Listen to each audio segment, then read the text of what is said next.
Welcome back, everyone, to a new episode of Red Flags, Green Flags, Modern Psychology for Everyday Drama. In Season 2, we are focusing on work relationships, specifically looking at red and green flags in the workplace. As most of our time is consumed by our job or profession, workplace conflicts are an inescapable part of everyday life. Now, the aim of this season is to help you better understand the drama that happens at work and to provide you deep insights to why people behave the way they do. Also, we will discuss different strategies on how to deal with workplace drama, from working with difficult colleagues and managers to surviving toxic work environments. By using a psychological lens to interpret real-life experiences at work, we can gain better insights on how best to navigate the complexity of a modern workplace. Now, during this podcast, I will talk about toxic work environments, from the factors that shape them to the impact they have on people's mindsets and behaviors. On social media, people often complain that the environment they work in is toxic. It is easy to label something as toxic when we don't like something. But what is a toxic environment, and how do we distinguish a toxic environment from a healthy one? A positive organizational culture can give you a sense of purpose, keep you engaged, and even enhance your self-esteem. But a toxic work culture can also make you stressed, sick, and even behave in ways you thought not possible before. We often underestimate how powerful the environment can be on individual or group behavior, and also on one's well-being. So joining me on my podcast today to talk about toxic environments and management misbehaviors is serial entrepreneur Karl Feilder, founder of Nutrifuels, which is the biggest biofuel company here in the Middle East. Karl, welcome to the show. Hi, Ali. How are you doing? Doing very well. How about yourself? Well, coming from one environment to another, this is definitely not a toxic environment. You've given me coffee, so let's see where it goes. So probably one of the hallmarks we'll find out is having coffee makes your environment less toxic. Well, definitely, it's a nice environment, and lighting definitely impacts environments as well. It's somebody was talking to me about this as well. In all of my offices, and I've been running my own businesses now for 34 years, in all my offices I've always had music.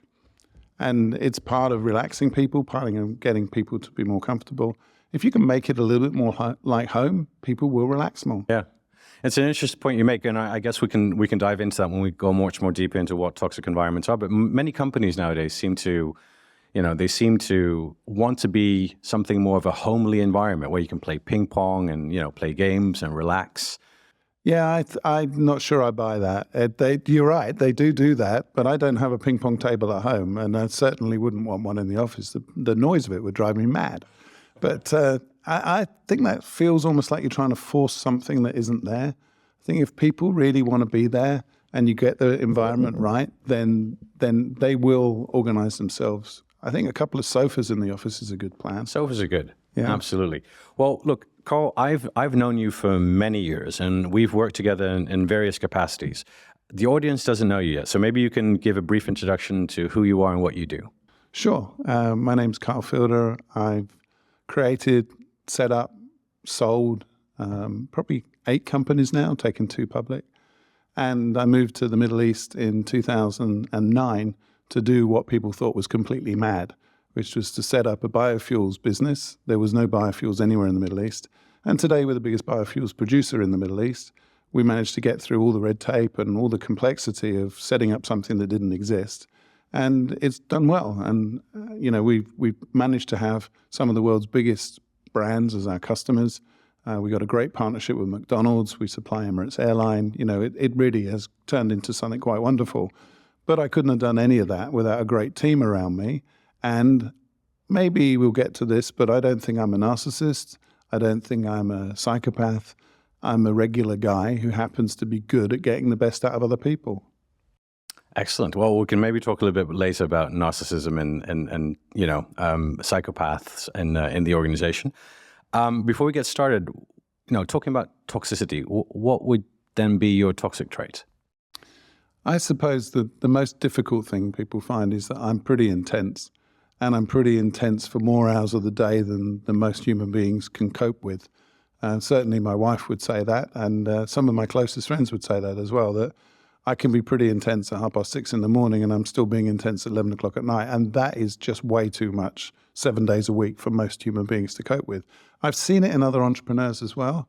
And I think one of the ways that you mitigate that is you become emotionally self-aware and you moderate your own behavior by monitoring what you're doing, and you look at the body language and how other people respond to it. So I wasn't like that for a long time. I wasn't able to moderate, but I grew and I learned, and that's how I've got better in business. So reflecting back on, having that passion in the organization, maybe now you're able to moderate better than you were in the past. How did that, I won't call it the uncontrollable part of having so much energy in the workplace, but how did that affect other people? Well, a lot of people struggle to keep up because they feel that they don't want to let you down. So they feel they've got to keep up. And if they're not naturally got that much energy, it's physically impossible for them to do it. Entrepreneurs are a weird bunch of people. My research would say less than 3% of the population are in that sort of category. We don't tend to sleep very much. Coincidentally, we've all lost a parent before the age of 10, one of the weird things. But we also have this boundless energy and enthusiasm for positivity.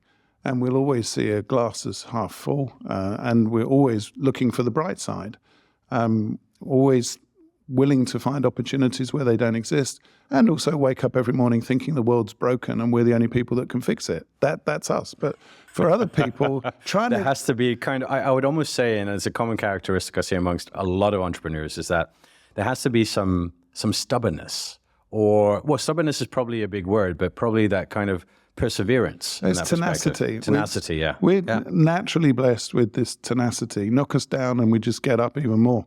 And I dread to think what would happen if an entrepreneur became a boxer, because they'd probably just keep getting up until they were dead. Or a rock star. Well, I mean, that works well. Number of times I've been out on stage and everything's just been a complete disaster. And I just carry on. We did a whole gig once, and we only got to the end when we realized that the audience couldn't hear a thing. All of the music was coming back to us from the onstage monitors. We heard ourselves perfectly. Audience couldn't hear a thing because they'd forgotten to switch on the external speakers. That was another great thing. Okay, well, good one. And so, Karl, tell me a little bit more. How would you describe what a toxic environment is, and maybe how would you know if you are in a toxic environment? I think I've lived through one or two. Thankfully, not organizations I've created, but organizations I would work with. And I'd say that the definition of a toxic environment is when you wake up first thing in the morning and you have a dread at the bottom of your stomach, an absolute fear of going to work, because you know it's going to be purgatory for the whole day. You're going to suffer, you're going to feel physically sick, and people are going to do things to you both physically and psychologically that you're not going to enjoy. That level of toxicity, as you said in your introduction, is extremely bad for your health, not just your mental health, but your physical health as well. So I get that. So you're saying one way is that when you wake up in the morning, you realize that you're not feeling good about going to work. I could see that also as a consequence. But if we take that a little bit, we take that back a little bit, what would be some specific examples that you could look for or you could identify in the workplace that would kind of be an indicator that this environment's not really good? We're trying to put this in a sort of positive light, but I mean, in environments that aren't toxic, there's a great sense of respect. And that respect is more that you respect your boss and he respects you, you respect your peers, and that generally within the organization, when you walk in the morning, you say hello to the receptionist because he or she is doing a job that you couldn't do. You couldn't sit there all day long answering the phone and being friendly to people like that. They're doing a job you couldn't do, so you owe them respect. So respect is at the heart of a non-toxic environment. Ergo, in a toxic environment, there is no respect.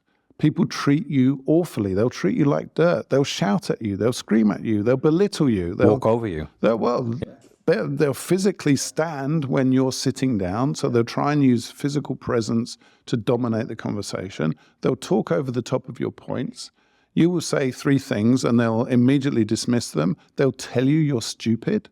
I mean, I've been in environments, I've heard people say, oh, I don't know what it is to work with idiots, but I can't work with idiots and you're an idiot. I mean, in just about every environment, that's unacceptable. Yeah. And it's demeaning and it's designed to belittle you, to make the other person, the one that is creating the toxicity, to make them feel better about themselves. Now, for people listening to this, for your audience out there, the only real thing I can suggest for them, if somebody's doing that to you in the work environment, just remember that they're doing that to you because they are insecure. It's because they don't think they should be there. They actually think that they're faking it in their environment. Even scared by your performance. Oh, they're definitely. If you're competent, they'll be petrified that somebody will find out that you're better at the job than them. Now, again, turn it around. I've always worked really hard to employ people that are better than me. Yeah. Because I think if they're better than me, cracky, then the whole organization's going to be fantastic. Whereas in toxic environments, people try always, if you've got an A-star player, they'll try and recruit a B-team player. Right. And they'll try and recruit C-team people. Right. And the whole organization suffers. Yeah. And people spend their whole time trying to cover up mistakes and inadequacies. Yeah, I often say, like, A players choose A players and B players choose C players. And I've seen that happen so often in the workplace. And it's unfortunate because you get a lot of people that have a lot of insecurities, or, you know, or they have ulterior motives, or they just definitely don't consider the other person, or have what you said, have respect for other people, and they just walk over people to get where they want to get. And it was really interesting because there are studies that actually show that high performers in organizations are often not the bullies. They're often the ones that get bullied. And that's very interesting, right? So you often think, well, oh, yes, a star player, but often the people around you, the people that feel very insecure by you, I think that's something to also consider, also for a lot of people listening right now, is that, yes, it's great to be an A player, it's great to be a high performer, but besides the performance, you also need to think about your environment and how do you protect yourself in that environment. So it's we'll also find that those bullies will be the people that are trying to take credit for everything. They'll take credit for your work, for your colleagues' work, and they'll report it up the chain as if it was stuff that they did. Yeah. The thing that I've seen, which is truly bizarre, is that the really sort of narcissistic bully will claim credit for all this stuff, even when it's obvious to everybody else in the room that they didn't do it. They're claiming they did something. Everybody can see and knows that they didn't do it. And yet they're still saying, oh, yeah, it was me that did this. And the rest of the team sort of maybe did a little bit. But it was all me, and it was my idea, and I took it through to completion. And those guys really must have something wrong in their head. They really must, when it's so obvious that they're lying. Yeah. But they've convinced themselves that they're not. And this is, you know, we've talked a long time ago about this. This is the concept of pride is essential to running a successful business. But in English, there's unfortunately one word for pride. And in most languages, there's two. And what I've just been describing is what you would call narcissistic pride. Pride, yeah. Where you get pride by telling everybody else how good you are. Yeah. Whereas authentic pride is when everybody else tells you how good you are and you don't say a thing apart from, well, actually, it was a team effort and I'm just a part of cog in the wheel in the cog or whatever. Yeah. That's what we really should be striving for, is authentic pride, which happens to be a track on my second album. It's available on iTunes if you happen to want to download it. But that's a good, I love that point, because not only do I think is that's an individual trait, but sometimes the organization can foster that, because you do have organizations, and I'm happy we're talking about, let's say, narcissism and maybe even pathology, like psychopathology, like psychopaths in the organization, because it's not just the individual that comes in and seems to succeed. It's also the organization that allows that kind of behavior to be accepted, or even flourishes. Some organizations with limited checks and balances, or specifically organizations which very care a lot about the individual performance and how charismatic you are, and then promotes you on that basis, is where a lot of psychopaths actually flourish in the organization. Well, and also that sort of toxicity is actually contagious. The problem is you can have a really nice working environment and they bring in a new boss and he doesn't know the history of the company. Or she, yeah. I've seen relatively few toxic females, but they do exist. But I've seen way more men that are toxic, maybe because of their own inadequacies or insecurities or whatever it is. But they'll come in and they'll suddenly insert this idea that casual racism or casual sexism is okay because, we're all friends here together and we can say these things to each other because we're all grown-ups and we know that it's possible to make these things, and it's all a bit funny, isn't it? I mean, just because he looks like that, she looks like that, we'll make them the butt of every joke. And I've seen this happen in organizations and it is awful. Yeah. You can take a really friendly environment where everybody enjoyed coming to work every day and destroy it in the space of a month or so. Right. Yeah, it's often referred to as the slippery slope, right? When just subtle behaviors start to become the norm and everyone starts to accept it. And then eventually, before you know it, it's just the way of how people react and how people treat each other in the organization.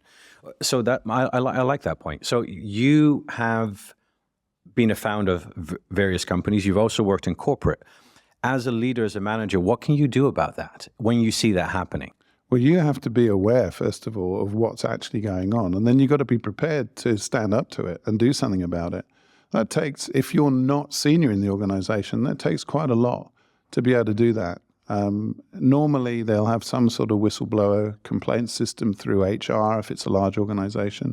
If it's a smaller organization, a quiet word in the ear of the boss and just say, look, this guy that you've just brought in or this lady that you just brought in is really not our cup of tea. And these are things that you need to know, and give them specific examples. On Monday morning at 10 o'clock, he or she sat down with this lady, Emily or Fred or whoever it was, and they said this to them: don't like your hair today. What did you do wrong with your hair at the weekend? You know, really nasty little needly things. Right. And then I didn't mean anything by it. And they'll try and brush it away. Gaslight you. They Oh, call the that nowadays. gaslighting is just... Yeah. Well, another thing that I've seen a lot is where, senior leaders seem to have so much control or micromanage. And so that kind of what's the right word here? That kind of involvement, I would say, also leads to kind of toxic environments as well. Well, I mean, it comes back to my respect point, because if people respect the organization, I mean, again, I'm a positive sort of a person. So my general assumption is that people are not crooks, and that then they don't get up in the morning and decide they're going to try and cheat the company.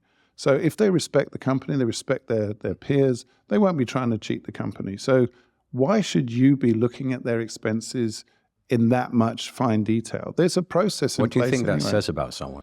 Well, it says that they are probably cheating the company themselves, or most of the time when I've seen that happen, it's because they're already thinking about breaking the rules themselves. So they then logically assume everybody else is breaking the rules.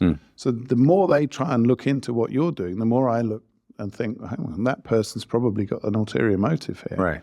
But it's not just expenses, it's every sort of decision. If you know, I've seen people in large organizations really criticize the way somebody makes a cup of tea. Just as a way of exerting their control over them and saying, I'm the boss, I can say these things. Right. If it was in a family environment, the other person would turn around and say, don't be so stupid. I know how to make tea. But no. If it's a work environment, you've got a hierarchy, you've got some sort of artificial sense of who's responsible and who's not. And then not to mention the culture that comes into play, because in some cultures you do not speak up to a boss, and then you've got to deal with either a narcissistic boss or a gaslighting boss, and what can you do about it, right? You can't. In some countries you can. In the Netherlands you can say, well, you know what, sod off, and I don't like your style and I don't like how you talk to me, and it's accepted. But in another culture, like just around the corner, even in Germany, you would never speak to a boss like that. So and in a lot of the Asian cultures, it's completely unacceptable to say that the senior, maybe older person has done something wrong, or they are behaving in an incorrect way. That's not possible. You can't criticize them. But, we have to think about, well, what can people do about that? Right. And I often... That was going to be my follow-up question. Yeah. Sorry. Well, I mean, the thing is, you need to remember that you're in charge of your own destiny. It's often very hard. You've got bills to pay, you've got kids to look after, you've got all sorts of things to worry about. Reputation to take care of as well. But you need to realize it's your choice. Yeah. If you decide to stay there and take that sort of rubbish day in, day out, it will have a detrimental effect on everybody in your world, at home and at work. Yeah. And your best choice in most cases is just leave. I mean, yes, I'd love you to stand up to whoever's bullying you and whoever's giving you real bad times and is causing this heartache, because for everybody else's sake, they need to be taken out. Yeah. But the best thing you could do is just leave. And that's an interesting point, because just leave is not always possible for everyone. And if you look now at the younger generation that's in the workforce, they can't buy houses, they can't live by themselves, they can't have a car. compare that to when we were 20 or 30 years old, we could probably do that with the income that we made. And so what we now see in the workplace is, all kinds of phenomena like quiet quitting, which is just, you're still in the workplace, but you're giving your bare minimum. And so that's now a consequence of what you see. So people are not leaving that toxic environment because they have no other option. They need to have the salary, but eventually it does have an impact on their mental health, or it does have an impact, because eventually it does, right? You can say, well, it doesn't, but over time it will have an impact on you. You're right. And one thing I've noticed, which is maybe strange, when I was starting out my career, we were all people working together in a company. Some people were older than others, but we never thought, he's Gen Z, he's a millennial, she's this, she's a baby boomer, whatever. We never thought about grading people into these layers. How many people were you in a company? Oh, at one point, hundreds of people. Whereas today, there is quite a large difference, and age plays a really important part in it. It shouldn't do. And it's not like, I'm not trying to make a point about age discrimination. I'm saying that a lot of the younger people coming into an organization will look at the older people and assume that we're completely out of touch. Maybe because of some of the things we say and the ways that we behave. Equally, the older people will look at the younger people and make judgments based on completely invalid assumptions about the way they are. But I never really saw that in the past. I mean, there was an acceptance that if you were young coming into an organization, you probably didn't have as much experience. So therefore, you probably should listen a bit more and talk a bit less. And that, not sort of on a negative way, there was a respect. Well, gone are the days that people will be told what to do, right? So nowadays it's like, I don't like what you said, I'm leaving, or I'm not going to work anymore for you. I remember my first job when I was young. I was a sales guy working for this company that made routers, and we were trying to connect the internet together. So, gosh, it was that old. But I'd sold these routers, and I had a commission package, and it said that if I sold a whole load of them, I would get paid a load of money. And I got to the end of the month, I'd made my target, and I was due my commission. Yeah. And it didn't materialize in my paycheck. So I went in to see the accountant, and I said, "Where's my money?" And he said, "Look, Karl, you're only young. If we paid you all that money, you'd only go and waste it." I wanted to hit him. I literally wanted to hit him. I mean, what did you do? Well, I absolutely didn't do anything because I was very emotionally mature, and I was definitely very calm. And I walked out, and I just was calm about it. Okay. Not a chance in hell. You didn't cut his tires or anything like that? There was a terrible accident in the car park, and all 4 of his tires were let down simultaneously. But it was an act of God. I had no idea how that happened. On the same day. Oh yeah, absolutely. So he had to get a taxi home and tell his wife why he couldn't pick his kids up from school. And I just hated the guy for the next couple of years, and generally made his life as miserable as possible. I didn't fill out my expenses properly. I deliberately did stuff but that simple act of his arrogance caused 2 years worth of disruption in the organization and changed my attitude towards the company. And in the end, I left. And it all was sort of small, final nails in the coffin towards me actually leaving. And in large organizations, that happens all the time. Yeah. In smaller organizations, well, I think also the thing is in larger organizations because this is human behavior, right? People don't always act in the best interest of the organization. Also, people are not always the most friendliest. Sometimes you're just in a bad mood and you just reacted in the wrong way. But that's why I do think that a lot of organizations, and a lot of good organizations, they do have some good checks and balances in place. They do know that they have to have conversations, reviews, etc., to discuss this. But not everything does get discussed. But that's why I guess looking at the human factor in organizations is extremely important as a way to overcome these issues. But nevertheless, the bigger the organization, the harder it is to take control of that. One of the things that I've seen, and as you know, I've worked in tiny companies, starting them from 2 people, growing them right the way up, and then even taking them public. But what I saw in larger organizations was this assumption that you should have an HR department. And that's not in any way a bad thing. But the problem is on the sort of lower level managers is they want to pass off their responsibilities to the HR department. So if there is a problem within their small team of half a dozen people, they won't take it on themselves to resolve it because they're too important or they're too busy. They'll say, go and talk to HR about it. Whereas actually, it should all be resolved over a cup of tea or maybe a beer or something. It's the sort of thing that managers should take responsibility for. And I've always said in my organizations, my individual managers are responsible for their own teams. Look after your own team and they will look after you. Well, and that's a good point. And also, I think the function of HR is changing rapidly, whereas before it was kind of a place where you complain or, try to have someone fired. But, nowadays, the responsibilities of speaking to an employee is moving much more towards the manager. But again, not all managers are capable of having a good conversation and getting to know their employees. And I like what you said, is that, you can resolve a lot of issues very, very quickly if you just informally go and sit with someone and say, Karl, how are you doing today? I feel like shit. Why? You made me feel like shit. I'm sorry for that. What can I do about it?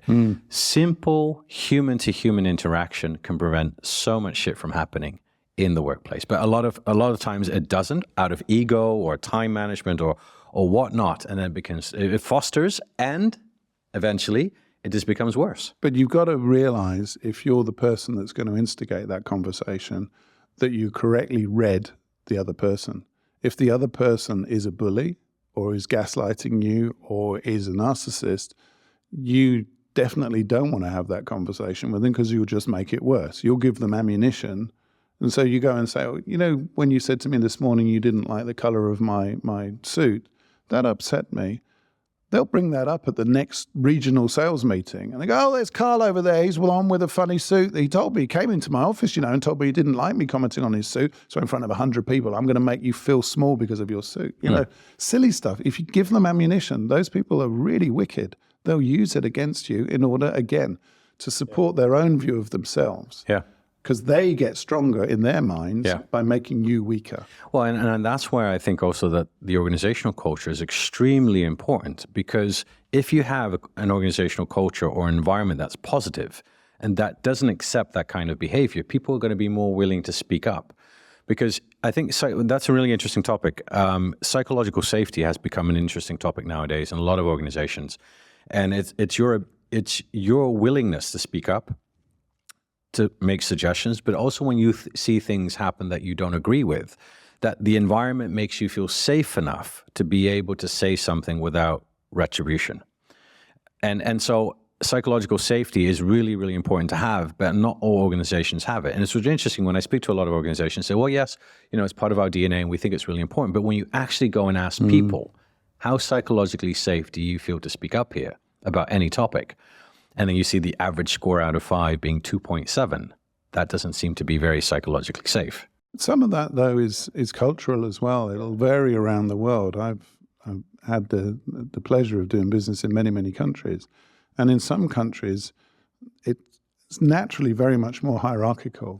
And there won't be any of the normal mechanisms of two people just talking to each other. Peer level communications are always graded by age. And it's just strange. To me, it's strange. Whereas all the businesses I've ever set up and run have taken a bit more of a sort of West Coast American flat approach, and actually using, I went back to school in 2006, did my MBA, and a couple of my professors, Goffey and Jones, had this great matrix of how to judge a successful organization. And they plotted, because it's an MBA program, it had to be a matrix, they plotted shared purpose on one axis and sociability on the other axis.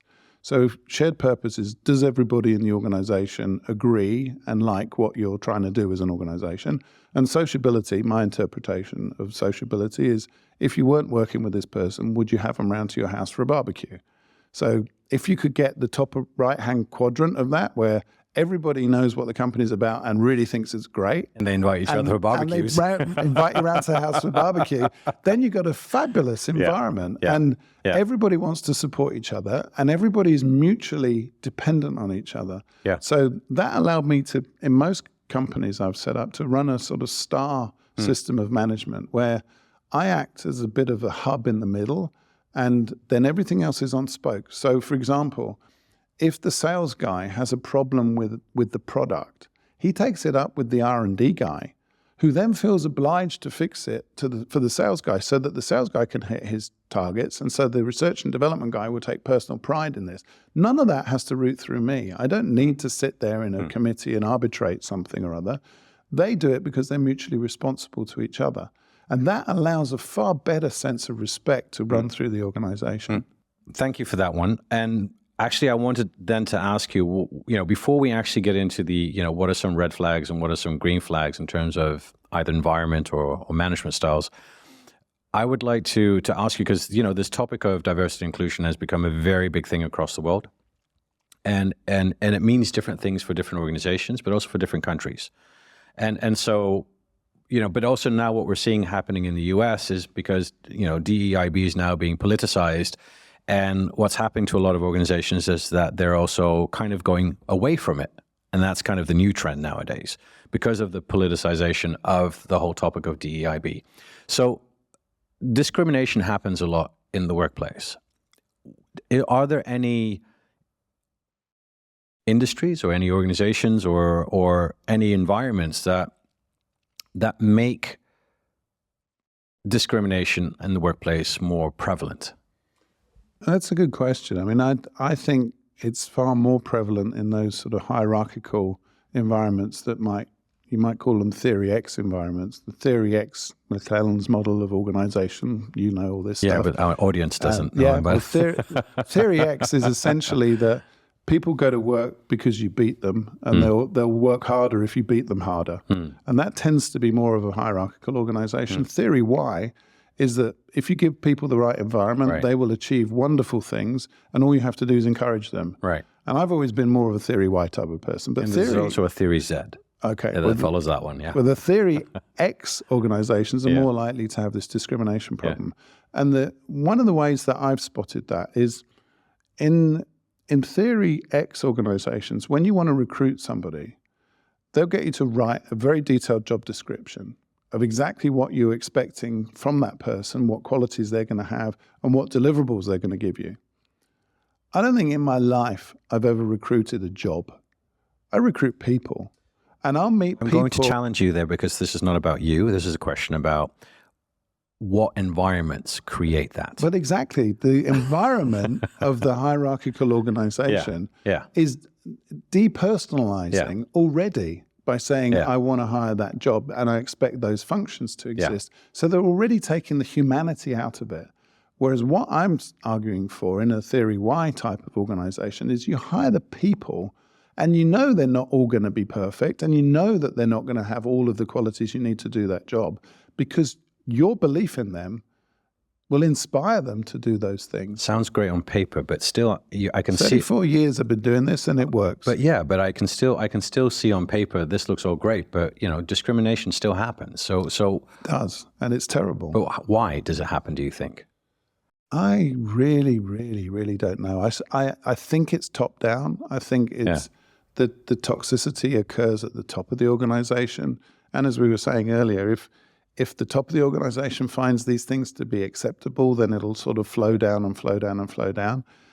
Having always been at the top of my organizations, I've always tried to engender a really decent sense that we don't discriminate on anything. And by recruiting people, I absolutely don't care what race, religion, color, sex, anything. I don't care. I want the best people to do that job in the organization, and I want to have them, and I want them to stay forever.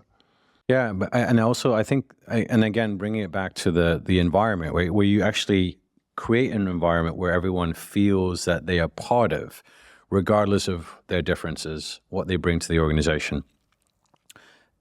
How do you create an environment that, embraces everyone's differences? I think that's a nice way of looking at it, because still people can feel excluded, right? You can still be working in an environment where everyone says we're diverse and we're very inclusive, but still a lot of people can, for one reason or another, can still feel very excluded in that perspective. And it's hard to take into consideration everyone's needs. But I think the psychology behind this, right? The identity aspect in an organization of what does the company stand for, and how do you and again, bringing it back to the environment, how do you create an environment where everyone feels that they don't have to check in their identity and who they are at the door, and they can bring their full selves to work. Because psychologically, if you can't bring your full self to work, then you're not going to be able to perform at your highest level. Well, I was talking with one organization recently, and they said, would you help us put our organization together? And I said, okay, well, the first thing is culture. What sort of culture do you imagine for this organization? They said, no. What we want is a spreadsheet and show us the business plan and how profitable it's going to be. I said, well, it doesn't matter what the spreadsheet says. If you don't think about the culture. It's like you go into the store and you just buy culture and you plug it in. Yeah.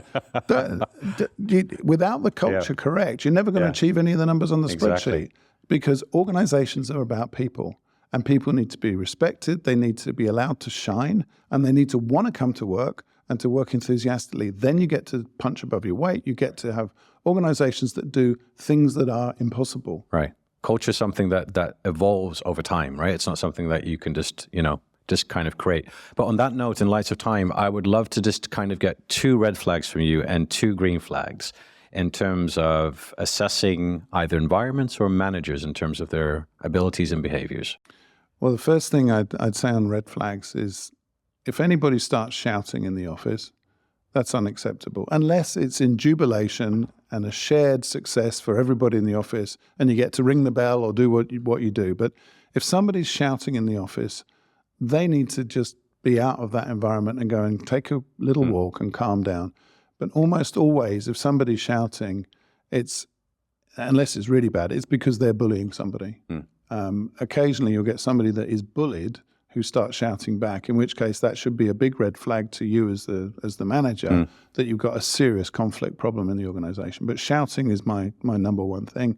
And the second thing that I'd say as a red flag is lack of respect. If you can see that people are trying to demean or belittle other people in the organization, that is completely toxic and it's contagious. You need to stamp it out and get rid of it. Green flags, I always look for organizations where everybody really wants to be there. You can smell it. You walk into an organization where people really, really enjoy that environment. I've managed it twice in my career. I've created companies where people think it is brilliant to be there. When they go home and they have their friends over for a dinner party on a Friday night, and one friend says, oh, how's it going with the new job? And they can't stop them enthusing for half an hour about how wonderful it all is and how their colleagues are so great and how they're really changing the world and they're really making a difference. That is fantastic. And you can really get the sense of that. And other people do. And the customers find that it's contagious as well. Can we call that maybe positive toxicity? Yeah, it's positive thinking for sure. And the other thing, which for me is a green flag, is if people are relaxed in the environment together and they can really share more information. You find in organizations that are negatively toxic that people don't know much about each other. They don't know how many kids they've got. They don't know if you're married or divorced. They don't know where you live. They don't know what car you drive. They have none of that information. Yeah. Whereas in nice environments, people, it's a little bit of banter, but it's healthy stuff. It's, my kid was sick this morning. Oh yeah, well, my kid had the same problem last week. And suddenly you've got a bond that's nothing to do with work, and people can share. Yeah. Humans, I like that, make businesses. That's it. It's all about humanity. Maybe what you're saying is come to work as human first and as marketeer second. Yeah. Something like that. That'll be good. I like that. Thank you so much, Karl, for today and your contribution and sharing your perspective. It was a wonderful conversation. I loved it. Thanks, Ali. Fantastic. Thank you so much.